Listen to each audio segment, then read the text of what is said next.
Bienvenue dans ce nouveau numéro en immersion. Aujourd'hui je suis à Leadership à la ferme Affable, créée en 2020 par Johan et Lorraine. Ils sont en pleine préparation pour le marché de Meisenthal cet après-midi. Alors je vais voir si je peux leur donner un petit coup de main et en même temps découvrir les coulisses de leur exploitation. Suivez-moi.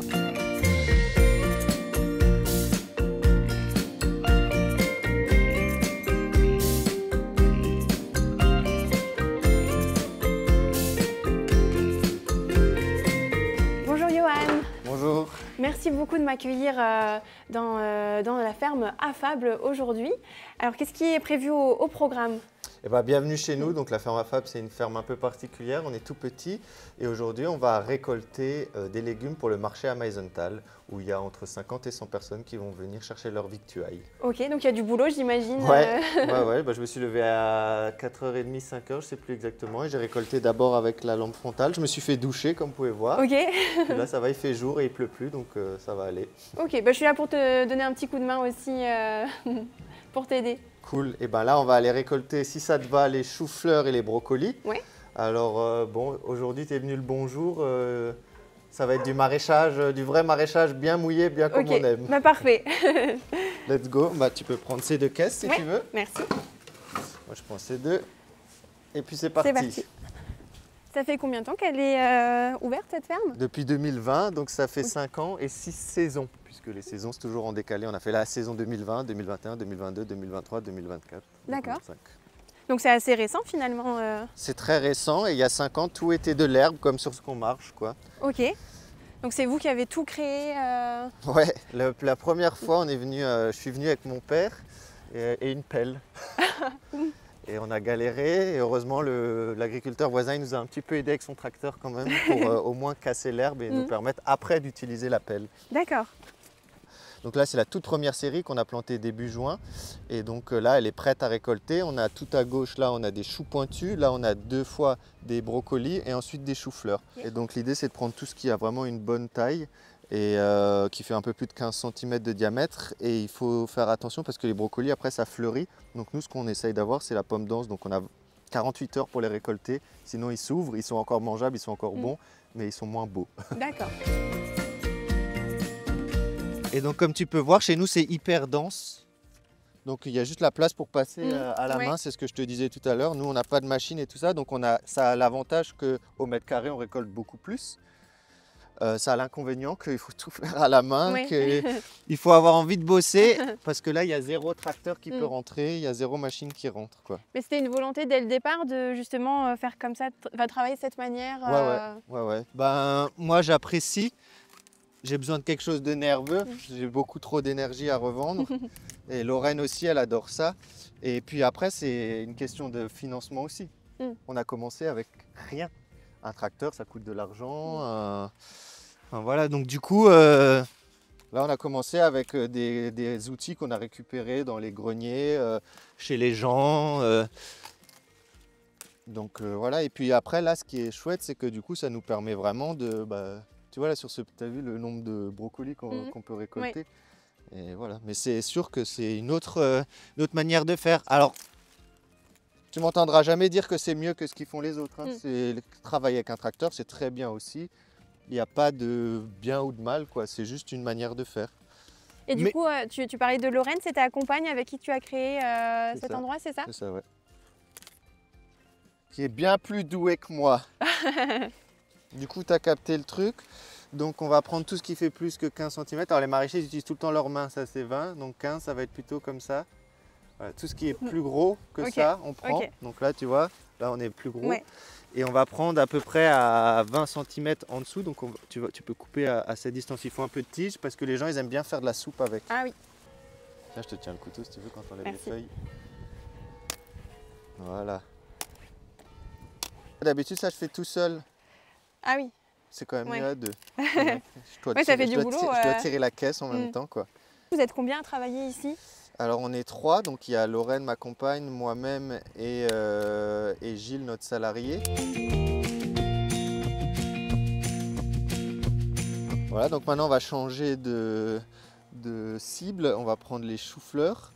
Donc les choux-fleurs, c'est le même principe. Donc là, on va prendre les très gros aussi. Et là, tu peux voir une limace qui est en train de voler notre gagne-pain. Alors, je vais l'enlever. Et après ça, on va le rincer, bien sûr. Donc là, il faut écraser les feuilles pour libérer le chou. Et ensuite, là, c'est un peu plus technique. Enfin, technique, il faut venir couper en dessous. Et voilà. Donc celui-là, il est de très belle taille. Il est bien dense, bien fermé, bien blanc. Juste dommage qu'il y a quelqu'un qui s'est amusé à croquer dedans. Elle avait un petit creux. Comme dit la fable de La Fontaine, c'est la nature, il faut partager. Et donc là, pareil, on va uniquement chercher ceux qui sont gros. Et du coup, tu le disais, ici, tu n'as pas de frigo, donc vraiment tu récoltes en fonction de tes besoins le jour du marché. C'est ça, tout est récolté le jour même, on n'a pas de frigo. Pareil, c'était par souci d'économie au départ. Ouais, les clients, ils apprécient grandement. Nickel. Voilà, on en prend encore un si on en trouve un, et puis on sera pas mal. Ce sera le dernier celui-là.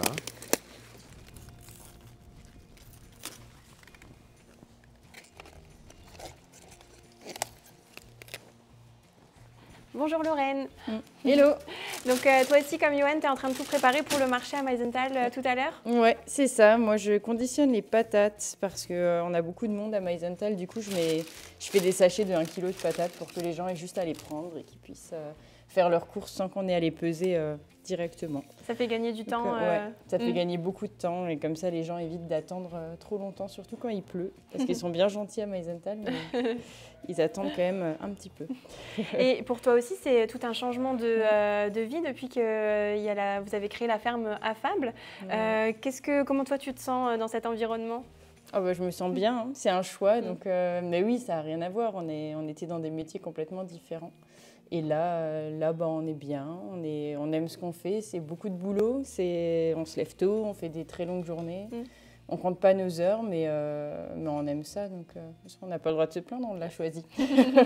Du coup, pour le mettre en sachet, bah, c'est tout simple, hein. Je prends les sachets, je mets 1 kg, s'il y a un petit peu plus que 1 kg, c'est pas grave, il ne faut juste pas qu'il y ait moins. Et après, je les referme bien et je les mets dans la caisse, comme ça pourra partir pour le chargement. Et à chaque fois, par exemple pour le marché, tu prévois combien de kilos En ce moment, environ 60 kilos. Okay. Et j'ajuste en fonction des saisons, les gens mangent plus ou moins de patates. Mais en général, je prépare 60 kilos et il y a tout qui part, quoi. Ok. Voilà. Mais là, je pense qu'on arrive dans l'automne, c'est le moment où ils vont en consommer consommer les de plus en raclettes, plus. voilà, ouais. Donc il faut de la pomme de terre.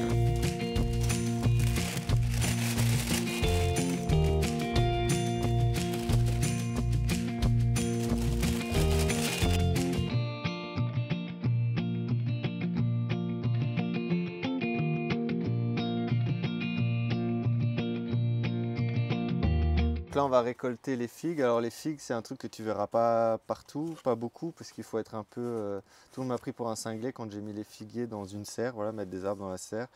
C'est un peu contre-intuitif parce que dans la serre, c'est là où on veut mettre tout ce qui pousse, on veut mettre le plus possible pour gagner le plus d'argent.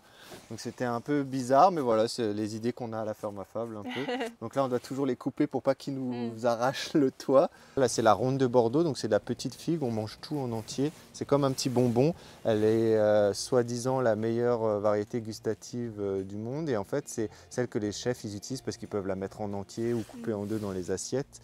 Et voilà quoi. Et donc l'intérêt de l'avoir sous serre, c'est qu'on s'assure une maturité superbe. Et là, il pleut, tu vois, mais les figues ne sont pas abîmées, elles sont très belles. Et l'avantage de la figue pour nous aussi, c'est que c'est un produit qu'on ne peut pas transporter. Ça s'abîme très vite. On ne peut pas le mettre en chambre froide, ça ne tient pas très longtemps, ça ramollit vite. Donc c'est un produit qu'il est difficile de trouver en grande qualité à prix abordable dans les supermarchés ou quoi, on en trouve très rarement, à part séché ou alors confit, mais en frais comme ça, parce que en fait, ça s'abîme hyper vite et pour les grandes surfaces, c'est très difficile à assurer, quoi. Donc quand elles sont mûres, elles ont une belle couleur violette, bien prononcée, elles sont un petit peu molles et des fois aussi, elles vont commencer à s'incliner. Donc là, par exemple, et on le prend ici, on bouge un peu vers comme ça et en fait ça casse au niveau du nœud. D'accord. Et on essaye de pas trop toucher parce que c'est très sensible, donc quand on touche, bon, là ça va, tu as des mains fines, tu n'as pas l'air d'être un bourrin, mais du coup, et on la pose délicatement parce que si on appuie, ça s'écrase, quoi. C'est hyper fragile comme truc, donc du coup voilà.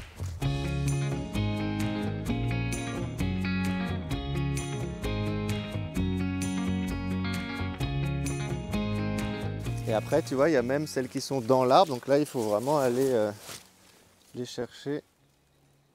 Non, alors ça, c'est ce que je préfère.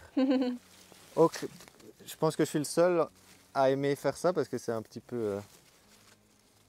mais moi, j'adore le côté un peu jungle.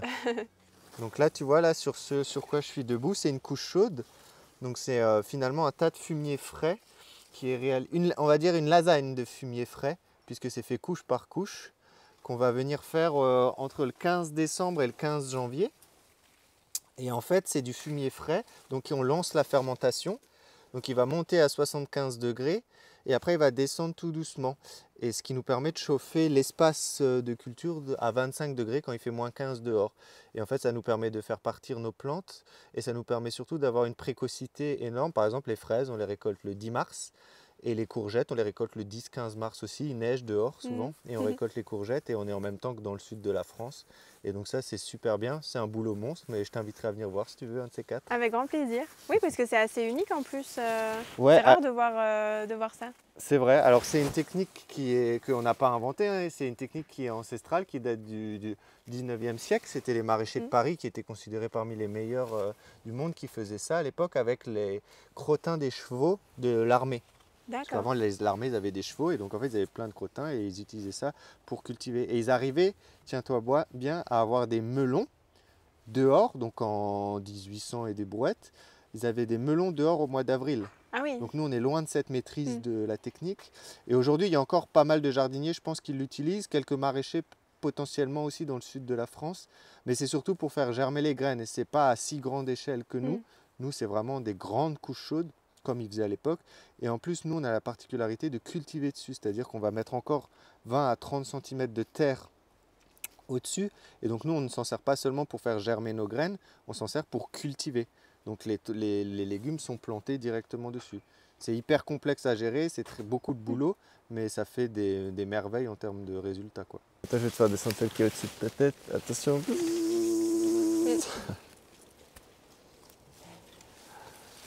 C'est vraiment une plante qui est marrante, la figuier. Je crois que c'est le truc que j'ai préféré récolter. Et donc, avant d'ouvrir la ferme affable ici, qu'est-ce que tu faisais? Du coup, moi, j'ai eu un parcours un peu virevoltant. J'étais tout d'abord, ma formation initiale, c'était ingénieur du son. Ok. Donc, je m'occupais de salles de concert, de salles de conférence. Voilà, j'étais salarié puis à mon compte. Donc voilà, et après, j'ai arrêté ce métier, mais je me disais qu'il me fallait quelque chose de physique parce qu'en ingénieur du son, pendant les festivals, on faisait 100 heures semaine, quoi. Ah oui. Et j'avais un ami qui avait une ferme, donc je suis allé bosser chez lui et ça m'a conquis. Oui, tu as eu le coup de cœur tout de suite. J'ai eu le coup de cœur tout de suite, ouais. Et tu t'es dit que tu allais te lancer toi à ton tour dans cette aventure? C'est ça. Et après, du coup, avec Laurent, on en a discuté. On s'est dit que c'était un super projet de vie, etc.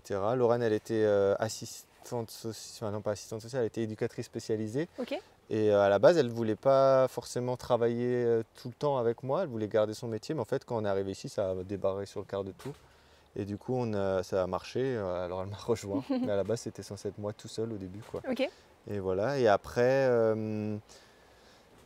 j'ai été aussi à l'université en parallèle quand je bossais dans les fermes. En parallèle, je faisais des études d'anthropologie. Enfin, voilà, j'ai un peu virevolté dans plein de choses, quoi. Et tu t'es formé ensuite pour être maraîcher? Ouais, je me suis formé beaucoup sur le terrain. J'ai travaillé dans énormément de fermes. Et après, j'ai fait le bac pro responsable d'exploitation agricole, donc le diplôme. Mais je ne l'ai pas fini parce que je m'ennuyais. Et je me disais, bon, est-ce que je fais des années d'école ou est-ce que j'arrête? Et j'ai arrêté en cours de cycle et je me suis lancé sans diplôme, quoi. Ce qui n'est pas forcément bien en soi, mais voilà, dans mon tempérament, ça n'allait pas, quoi. Ça allait pas assez vite pour moi, quoi. Et aujourd'hui, c'est une vraie passion parce qu'on sent que tu fais beaucoup de recherches aussi par rapport à tout ça, aux terres. Enfin, c'est aussi une ferme qui est assez particulière. Donc, Ah oui, c'est vrai que c'est vraiment, je pense que passion, c'est le mot. Pour nous tous, hein, d'ailleurs, il y a vraiment quelque chose du métier qui est rentré en nous. Enfin, voilà, moi, ça fait partie de ma vie maintenant. C'est vraiment quelque chose.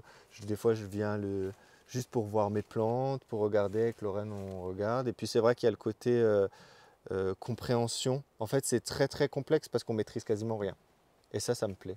C'est-à-dire qu'on peut se dire, chaque année on réussit quelque chose, l'année d'après ça rate parce qu'il y a tellement de facteurs qui rentrent en ligne de compte. Il y a déjà nous, notre humeur, notre machin, les plans qu'on a fait. Et puis après, il y a toute la nature. Les années, elles se suivent, elles ne se ressemblent pas. Ça, je pense que tu as remarqué. Le changement climatique. Mais nous, on ne le vit pas comme une contrainte. On ne va pas pleurer parce qu'il y a le réchauffement climatique. Mais ça fait qu'on ne sait pas ce qui va se passer, on ne sait pas quelle plante va pousser, on ne sait pas quel insecte va apparaître, on sait pas. Et ça donne une quantité de défis astronomiques. Et voilà, des fois il fait chaud en juin, des fois il fait chaud en mars, des fois il pleut une année comme l'année dernière. Et en fait, c'est tout le temps différent. Et il faut réussir à improviser. Et en fait, c'est ça qui, moi, me plaît beaucoup dans ce métier, c'est que ce n'est pas du tout un métier où, souvent, il y en a beaucoup qui croient ça, c'est on décide qu'est-ce qu'on va planter où, tac, tac, tac. En fait, c'est de l'impro. Parce que c'est des petits... là, il pleut, est-ce qu'il va continuer à pleuvoir? Ouais, bon, je vais planter ça plus tôt parce que je sens que... Voilà. Et des fois, ça paye, des fois, ça paye pas du tout, quoi. Voilà. C'est des défis au quotidien. C'est ça. Et c'est un métier d'improvisateur. On n'est pas un chef d'orchestre où on est là et puis on lit une partition et on la fait jouer par quelqu'un. Non, c'est de l'improvisation constante. Alors, on a le plan de culture, on sait ce qu'on va planter, ce qu'on va semer à peu près quand. Mais en réalité, en fonction de la météo, en fonction de est-ce qu'il y a du vent, est-ce qu'il n'y a pas de vent, est-ce que la serre elle s'est envolée ou pas, est-ce qu'il y a eu des insectes, est-ce qu'il y a eu des souris qui ont mangé les graines, il y a tellement de choses. Est-ce que nous, on était malade, pas malade, ça c'est comme tous les chefs d'entreprise. C'est tellement multifactoriel qu'on est obligé de tout le temps se démerder. En gros, c'est ça.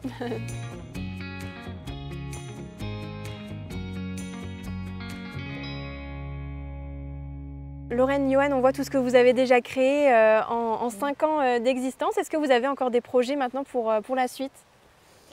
Pas de nouveaux projets. Je pense que là, pour l'instant, on a déjà bien à faire. Je ne sais pas ce que toi t'en penses, mais dans l'idée, essayer de s'améliorer, toujours produire un peu mieux, peut-être sur un peu moins de surface pour se préserver et continuer notre activité sur le long terme. Moi, dans l'idée, c'est un peu ça, quoi. Oui, voilà, il n'y a pas de nouveau projet qui naîtra. Je pense qu'on a effectivement déjà beaucoup de choses, on est déjà pas mal, mais on veut s'améliorer, voilà, sur les couches chaudes. Et surtout, effectivement, ce qu'elle dit, c'est hyper important, c'est réduire la surface. Plus on s'améliore, plus on réduit la surface cultivée, plus on fait de meilleurs chiffres d'affaires, on va dire, pour parler vulgairement, mais en travaillant moins. En fait, on veut des gains de productivité, en gros, c'est ça, quoi. Puisque, effectivement, on fait tout à la main, et là, on est jeune, donc ça va, mais on se doute bien que... Dans 10 ans, ce ne sera pas la même. En tout cas, je vous souhaite le meilleur et merci beaucoup de nous avoir accueillis ce matin pour découvrir un petit peu les coulisses de la ferme affable. Merci à toi. Merci à toi. Ouais. Avec grand plaisir. Et merci à vous de nous avoir suivis. Je vous dis à très vite pour un nouveau numéro en immersion.